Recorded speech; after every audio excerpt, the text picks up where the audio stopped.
tentang mata kuliah Matematika Bisnis. Sebelum itu, izinkan kami untuk memperkenalkan diri terlebih dahulu. Perkenalkan, nama saya Arya, absen KOS 90. Perkenalkan, nama saya Devi, absen 1/2 tambah 5/2. Perkenalkan, nama saya Ica, absen 2 kuadrat tambah 1. Perkenalkan, nama saya Karina, absen 2 dalam kurung 2 ditambah 2. Perkenalkan, nama saya Suryasi, nomor absen 4 kuadrat ditambah 2. Perkenalkan, nama saya Ugi, nomor absen 2 dalam kurung 10 tambah 4. Perkenalkan, nama saya Ilu, nomor absen 217 dibagi 7. Materi yang kita sampaikan adalah Fungsi permintaan, fungsi penawaran, dan equilibrium. sekian perkenalan dari kami. Kita next ke materinya. Baik, di sini saya akan menjelaskan fungsi permintaan, yaitu fungsi permintaan adalah berbagai jumlah barang dan jasa yang diminta pada berbagai tingkat harga pada waktu dan tempat tertentu. Next, adapun berbagai faktor-faktornya, yaitu 1. Harga barang itu sendiri. 2. Barang lain-lain yang berikat erat dengan barang-barang tersebut. Yang ketiga, distribusi pendapatan masyarakat. Yang keempat, cita rasa masyarakat. Yang kelima, jumlah penduduk. Dan yang terakhir, yang keenam, ramalan mengenai keadaan di masa mendatang. Dan next akan dijelaskan oleh teman saya, yaitu Sugiyati. Selanjutnya ada hukum permintaan. Hukum permintaan berbunyi, semakin rendah tingkat harga suatu barang, akan semakin banyak barang tersebut yang diminta. Dan sebaliknya, semakin tinggi tingkat harga suatu barang, akan semakin sedikit permintaan barang tersebut. Dan adapun rumus dari fungsi permintaan, yaitu rumus yang pertama, jika barang tidak diketahui harganya, maka rumusnya adalah P sama dengan A D tambah B.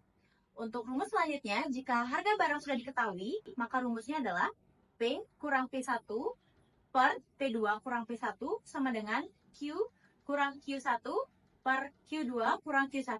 Adapun keterangannya yaitu P sama dengan price, Q sama dengan quantity, A sama dengan slope bernilai negatif, dan D sama dengan demand, dan yang terakhir B sama dengan bebas.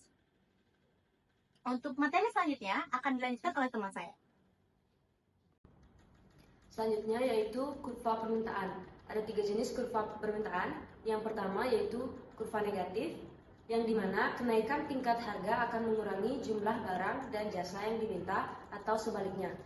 Yang kedua, kurva tak berhingga, yang dimana kuantitas permintaan berubah-ubah pada harga yang tetap. Dan yang ketiga yaitu kurva A sama dengan 0, yang dimana kuantitas permintaan tetap tanpa memperhatikan harga.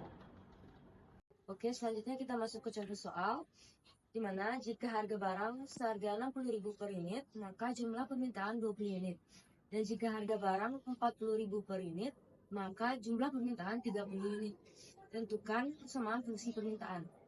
Dari soal tersebut, maka dapat kita ketahui tentukan variabelnya, yaitu harga barang 60.000, yang dimana itu P1, 40.000 itu P2, lalu 20 unit itu Q1, dan 30 unit itu Q2.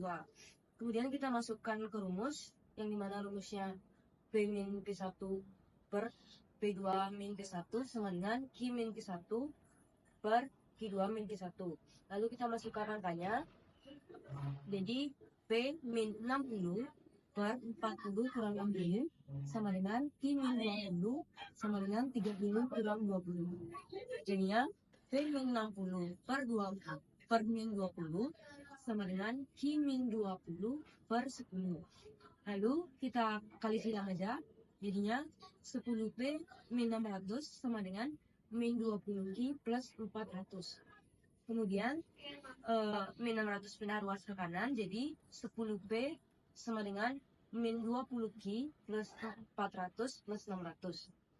Jadinya 10P sama dengan min 20Q plus 1000. Lalu 10-nya kita pindah ruas ke kanan, jadi P sama dengan min 20Q plus 1000 per 10.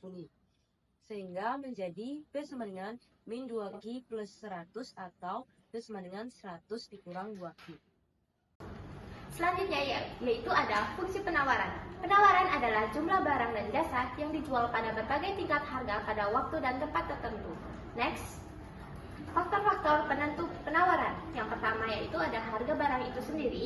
Yang kedua, harga barang lain yang berkaitan erat dengan barang tersebut. Yang ketiga yaitu ada biaya produksi. Keempat, tujuan operasi perusahaan. Dan yang terakhir, kelima yaitu ada tingkat teknologi yang digunakan. Baik, selanjutnya akan dijelaskan oleh teman saya. Selanjutnya ada hukum penawaran. Nah, hukum penawaran itu sendiri adalah semakin tinggi tingkat harga suatu barang, akan semakin banyak jumlah barang yang ditawarkan. Dengan anggapan ceteris paribus. Nah, selanjutnya ada tentang rumus penawaran. Yang pertama itu, jika harga tidak diketahui, kita menggunakan rumus ini, yaitu P sama dengan AQS plus B. Nah, selanjutnya jika harga diketahui, kita bisa menggunakan rumus P kurang P1 per P2 kurang P1 sama dengan Q kurang Q1 per Q2 kurang Q1. Nah, S itu adalah supply atau penawaran, A adalah slot atau bernilai positif, B adalah bebas atau boleh bernilai negatif dan positif, P dan Q adalah berhubungan searah. Selanjutnya, teman saya. Baik, selanjutnya ada kurva dari fungsi penawaran. Ada 3, yakni yang pertama yaitu kurva positif, di mana jika price naik maka kuantitasnya juga naik. Yang kedua itu kurva tak terhingga, kuantitas penawaran berubah pada harga yang tetap. Yang ketiga ada kurva A sama dengan 0, di mana kuantitas permintaan tetap tanpa memperhatikan harga. Next, selanjutnya ada contoh soalnya. P sama dengan 4QS plus 2. Jika harga barang 10, maka berapa banyak barang yang dapat ditawarkan oleh produsen? Jawabannya, jika P sama dengan 10, P sama dengan 4QS plus 2, 10 sama dengan 4QS plus 2, 4QS sama dengan 10 dikurang 2, 4QS sama dengan 8, QS sama dengan 8 per 4. QS sama dengan 2. Jadi, jika harga barang 10, maka produsen akan menawarkan 2 barang. Selanjutnya akan dilanjutkan oleh teman saya. Baik, saya sekarang akan menjelaskan tentang equilibrium atau keseimbangan pasar. Equilibrium atau keseimbangan pasar adalah keadaan stabil di mana di pasar jumlah penawaran dan permintaan sama.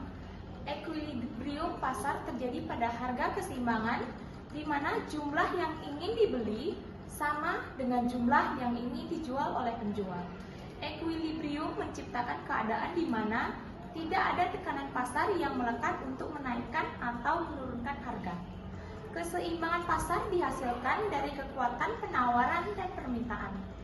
Harga keseimbangan ditentukan oleh perpotongan kurva penawaran dan permintaan.